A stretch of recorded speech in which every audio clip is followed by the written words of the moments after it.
Assalamualaikum warahmatullahi wabarakatuh. Perkenalkan, kami dari kelompok konsultasi dalam bimbingan konseling, yaitu kelompok 6, yang terdiri dari saya sendiri, Umi Tanzilul Mawadah, yang kedua ada Satria Rianto, dan yang ketiga ada Aprilia Wiji Astuti, yang keempat ada Dita Kamila Rahmawati, dan yang kelima ada Puspa Hani Afifah.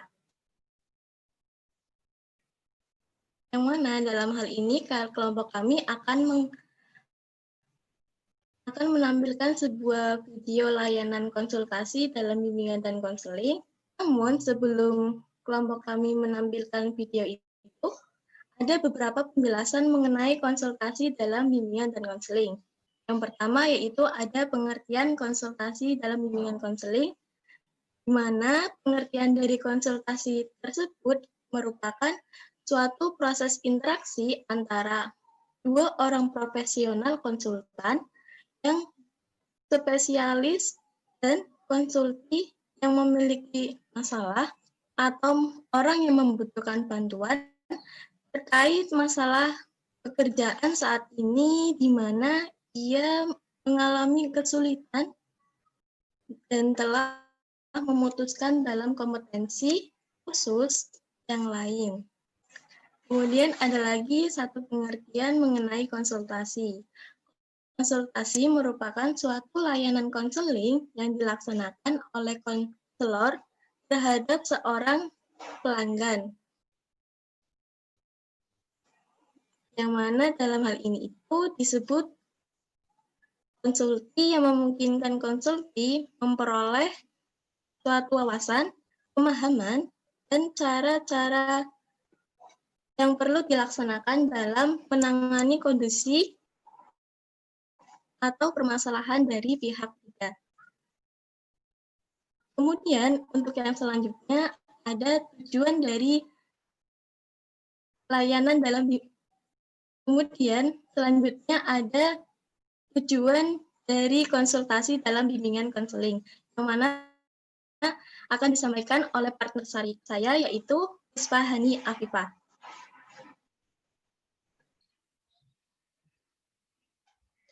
Oke, terima kasih Mbak Umi telah menjelaskan tentang pengertian dari layanan konsultasi. Di sini saya akan menjelaskan apa tujuan dari layanan konsultasi. Ini bertujuan agar konsulti dengan kemampuannya sendiri dapat menangani kondisi atau permasalahan yang dialami oleh pihak ketiga. Nah, dalam hal ini pihak ketiga mempunyai hubungan yang cukup berarti dengan konsultinya, sehingga permasalahan yang dialami oleh pihak ketiga ini setidaknya sebagian menjadi tanggung jawabnya konsulti. Nah, tadi kan saya telah menjelaskan apa itu tujuan dari layanan konsultasi. Sekarang di sini saya akan memberikan contoh dari layanan konsultasi yang akan dilanjutkan oleh Mbak Dita dan Mbak April. Silahkan.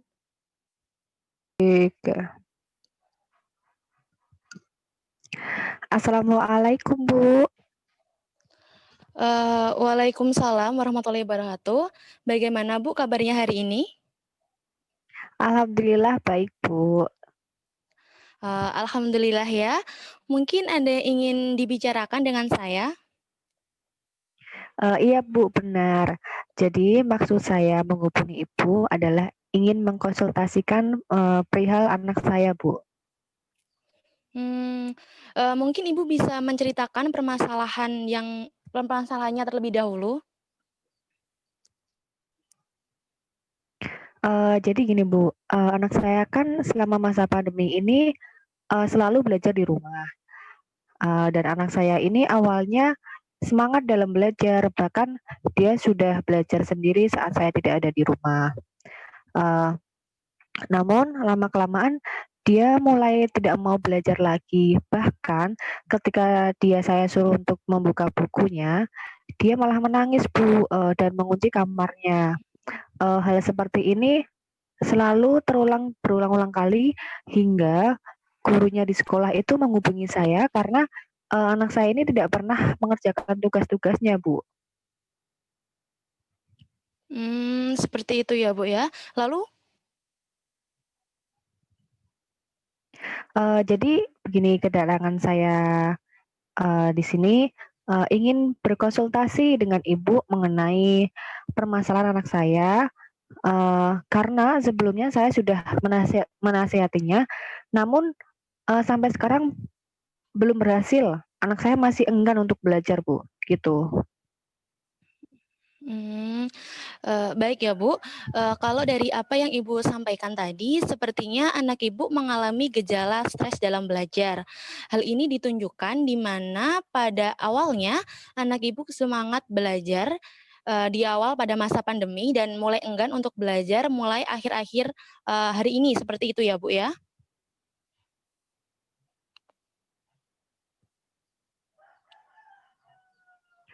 Iya, Bu, benar sekali. Eee, Stres belajar itu yang bagaimana ya, Bu?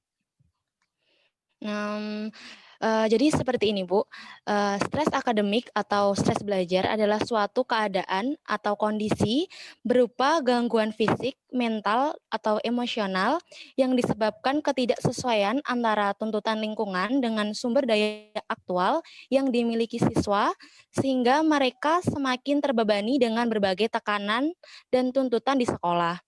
Stres ini rentan dialami oleh pelajar, baik anak-anak maupun remaja. Stres ini rentang dialami oleh pelajar, baik anak-anak maupun remaja. Stres akademik pada pelajar akan muncul ketika harapan untuk pencapaian prestasi akademik meningkat, tugas yang tidak sesuai dengan kapasitas siswa, dan bermasalah dengan teman dan bosan dalam belajar, seperti itu, Bu. Oh, seperti itu ya, Bu. Ya memang sih tugas anak saya ini lumayan banyak selama belajar di rumah ya, Bu. Dan pernah anak saya tuh berbicara dengan saya kalau dia itu mulai bosan dalam belajar, apalagi belajar di rumah terus. Dia itu ingin sekali, sesekali itu bertemu dengan teman-temannya dan bisa belajar bersama seperti dulu lagi. Mmm.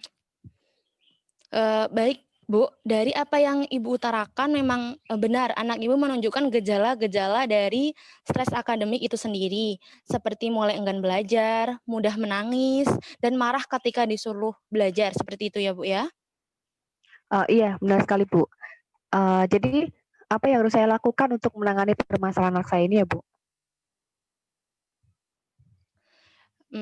Jadi seperti ini, Bu, ada beberapa cara untuk menangani, stres akademik.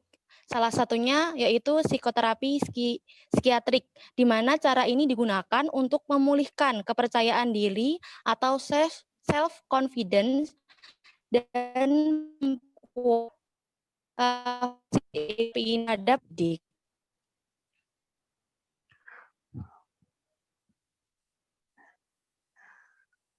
Jadi apa yang harus saya lakukan untuk menerapkan terapi itu ya, Bu?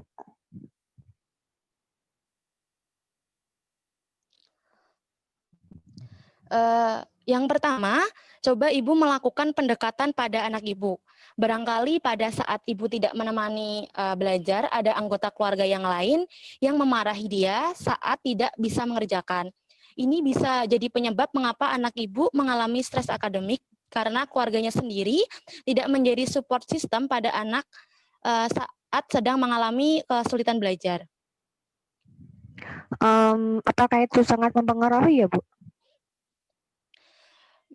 Bisa jadi, Bu, karena selama pandemi ini anak lebih intens bersama keluarganya daripada teman-teman atau gurunya di sekolah. Setelah Ibu berhasil itu pendekatan anak dengan Ibu tadi, selanjutnya Ibu bisa memberikan motivasi. Ini bertujuan agar anak berpikir yang positif. Jika berpikir negatif secara terus-menerus dapat merugikan dirinya sendiri, seperti itu, Bu. Baik, Bu. Saya akan mencoba mendekati anak saya dengan cara yang lebih halus lagi, agar anak saya itu mau mendengarkan nasihat saya dan motivasi dari saya. Karena selama ini mungkin cara saya mendekati anak saya itu yang salah, dan mungkin juga terlalu kasar dengan anak saya. Jadi begini, Bu, anak saat diajak berbicara dengan orang tua, pasti tidak senang jika kita sebagai orang tuanya berbicara terlalu keras ataupun terlalu kasar. Anak lebih suka gaya bicara yang orang tua yang lembut. Saat anak sedang bercerita, jangan sekali-sekali kita memotong terlebih dahulu, biarkan sang anak bercerita sampai selesai dan mendengarkannya dari sudut pandang sang anak tanpa menghakimi sang anak seperti itu, Bu. Oh, benar sekali ya, Bu. Ternyata selama ini kebanyakan orang tua itu tidak mendengarkan anaknya berbicara sampai selesai, dan selalu memotong pembicaraan sang anak. Terkadang, kita itu langsung menghakimi anak dan tanpa memberi kesempatan untuk berbicara pada sang anak. Mhm. Ya benar sekali, Bu. Rata-rata orang tua, selalu menghakimi anak tanpa memberikan kesempatan untuk berbicara pada sang anak. Selanjutnya apa yang harus saya lakukan ya, Bu, agar anak saya itu mau belajar lagi? Selanjutnya Ibu dapat mengajak anak untuk belajar di luar rumah seperti di taman, pantai, atau bahkan alun-alun kota, agar sang anak tidak mengalami stres yang berkepanjangan dan ketika Ibu diajak belajar di luar ruangan, pasti akan merasa lebih senang dan lebih segar atau fresh kembali. Apakah cara seperti itu sangat efektif, Bu? Karena kan belajar di ruang rumah itu menurut saya, sangat tidak efektif, karena ini bisa menyebabkan jika belajar di luar ruangan itu dapat mengganggu konsentrasi dari anak, Bu. Sangat efektif, Bu. Justru sang anak lebih suka belajar di luar ruangan karena mendapat pengalaman yang baru untuk belajar di luar ruangan dan lebih, fresh kembali, seperti itu. Terkadang anak merasa jenuh bila, menerus belajar di dalam ruangan. Sebaiknya, ini dilakukan 2 atau 3 minggu sekali. Baik, Bu, akan saya terapkan pada anak saya. Nanti saya akan membawa anak saya belajar sambil bermain di pantai atau di tempat hiburan yang lain gitu, Bu. Wah, bisa itu, Bu. Anak sangat senang, ketika belajar sambil bermain. Terima kasih banyak, Bu. Saya jadi mempunyai pandangan cara menangani anak saya, agar mau belajar lagi tanpa harus menangis gitu, Bu. Terima kasih. Terima kasih, kembali, Bu. Jika nanti Ibu butuh bantuan, silahkan, menghubungi saya kembali. Baik, Bu, saya pasti akan datang lagi. Saya izin pamit ya, Bu. Ya, Assalamualaikum silahkan, Bu. warahmatullahi wabarakatuh. Waalaikumsalam warahmatullahi wabarakatuh. Nah, teman-teman semua, itu tadi video praktik dari konsultasi dalam bimbingan dan konseling. Nah, dari video tersebut dapat kita lihat bahwa konsultasi merupakan layanan yang diberikan guru BK guna menyelesaikan permasalahan pihak ketiga, sehingga konselor tidak secara langsung turun menangani permasalahan, namun menjadi konsultan dalam permasalahan tersebut. Konsultan dalam masalah tersebut adalah konselor sendiri. Konsuli adalah orang yang meminta konsultasi, yaitu Budita Kamila Rahmawati. Sedangkan pihak ketiga adalah anak Budita yang mulai mengalami kebosanan dalam belajar atau stres dalam belajar. Nah, itu tadi videonya. Semoga bermanfaat dan menjadi pembelajaran untuk kita semuanya. Cukup sekian dari kelompok kami. Wassalamualaikum warahmatullahi wabarakatuh.